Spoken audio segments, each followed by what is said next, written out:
Hi, today I want to talk about three things I wished my clients and leaders had done when working with me that really would have transformed my experience as an executive and a woman of color.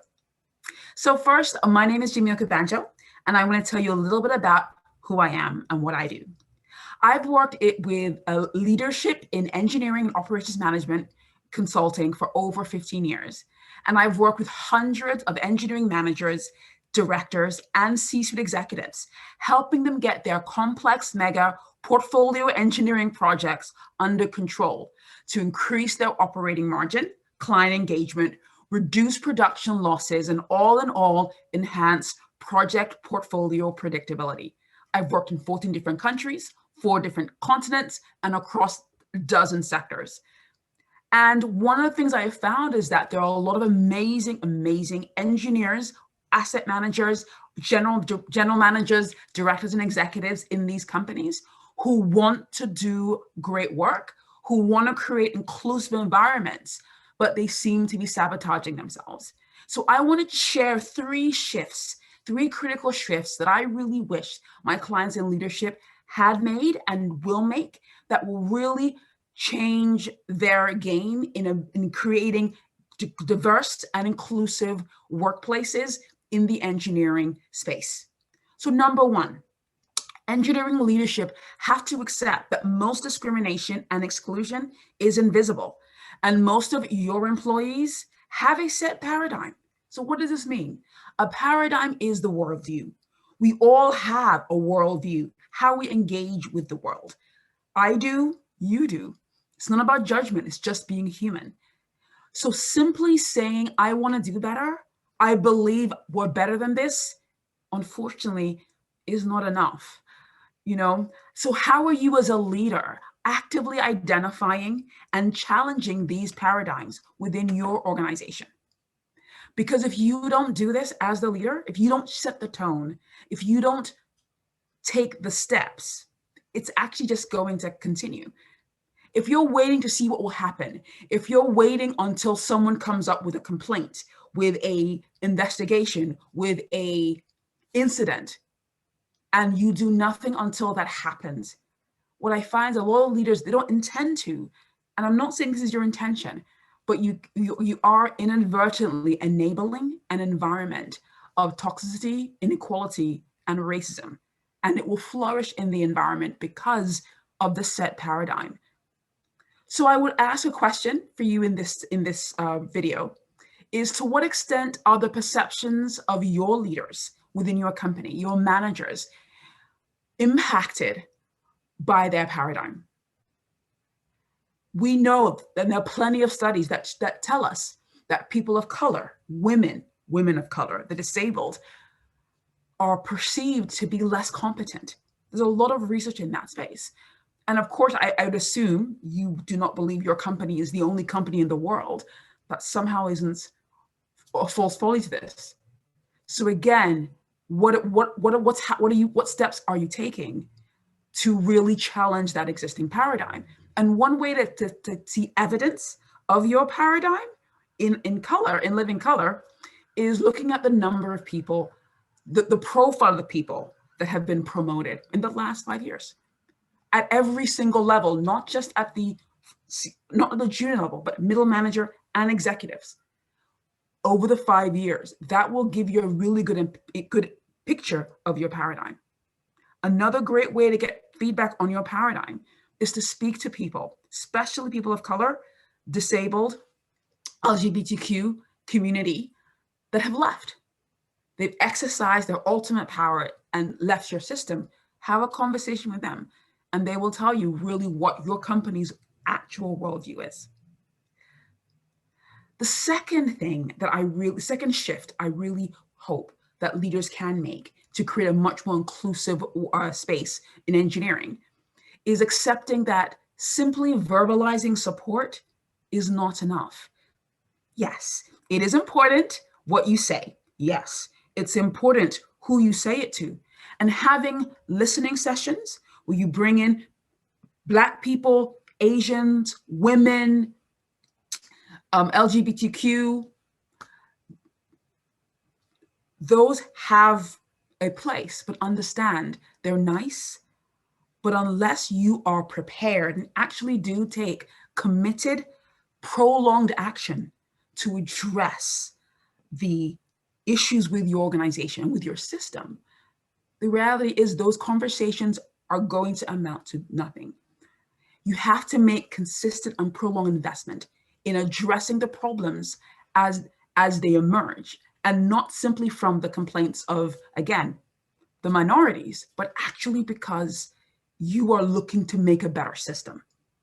Now, this means implementing policies and practices and processes, which some may say we're already doing. However, measuring their results really, and setting results that matter.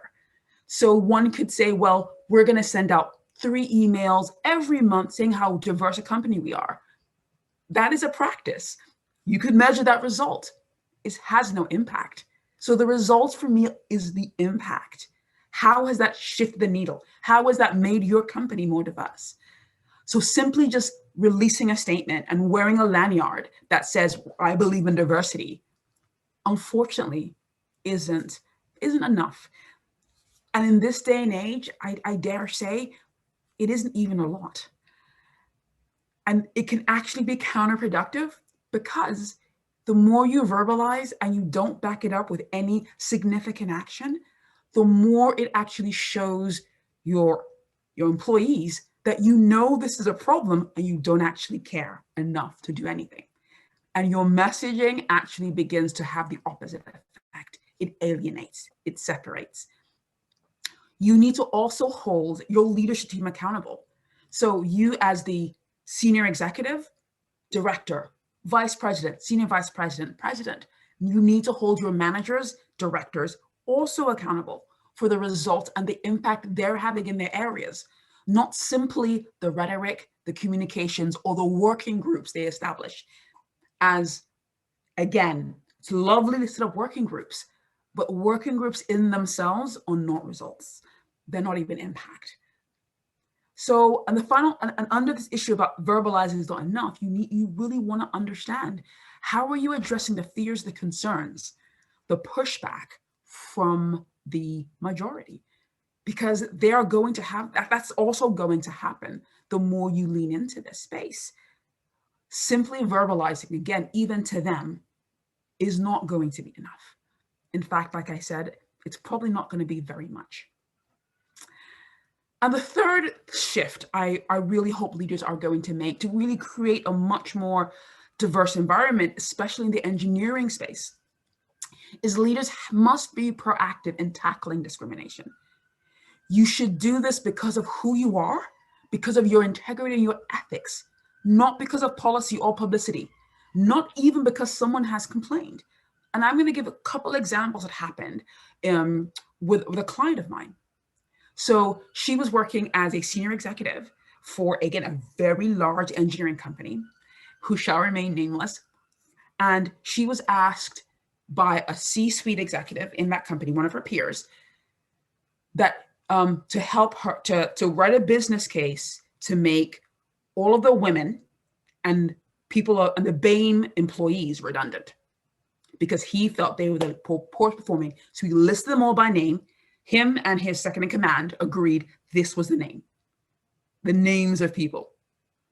Now, the decision from the leadership team was, we're going to ignore that and go through a proper redundancy process. The CEO knew that happened, took no action against that director, against that senior director who had basically cherry-picked all the BAME and women from his team. This same director also had an issue where he had racially abused an employee. The employee said that she would be happy for him just to have some training, some sensitivity training, and that's what the company went with.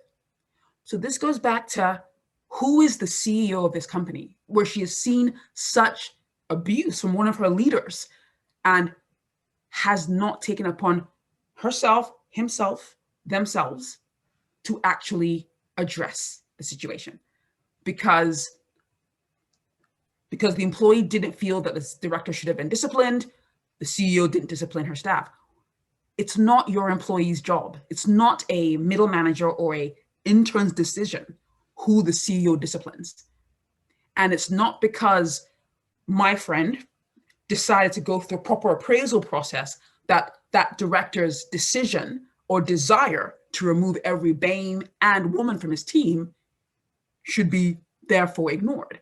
But ultimately, the leader of the organization didn't really internalize the desire to create a diverse environment and didn't recognize that that mindset of that director that works for her has to be addressed. So as leaders, we need to call out exclusion, problematic and outright toxic behavior when we see it and initiate action because you're the leader of the team. I would definitely find that yes, it may be easier for you if the Black person, like my client, calls it out. But you're the leader. You are the leader. You need to begin to see it as your job to call it out. So don't make the victims champion the charge. Take action even if there is no victim in sight. So for example, with this issue of wanting to make all the minorities and women in his team redundant and nobody else, it was resolved, but there was still action that should have been taken with that person because that's what you have been able to see. But it's very clear there's a paradigm in operation there. This is very heavy, I know, but it's really important that I share this with you because if we don't understand and make these three shifts as leaders, there is no policy, there is no listening session, there is no communication. There is nothing you're going to be able to do that's going to shift the needle because these really speak to the heart of what you as a leader believe diversity and inclusion is about. So the final thought I'd like you to close with is you should make this problem about inclusion and diversity as a leader in engineering your problem, not mine and not your team members, and definitely not the victim. Thank you.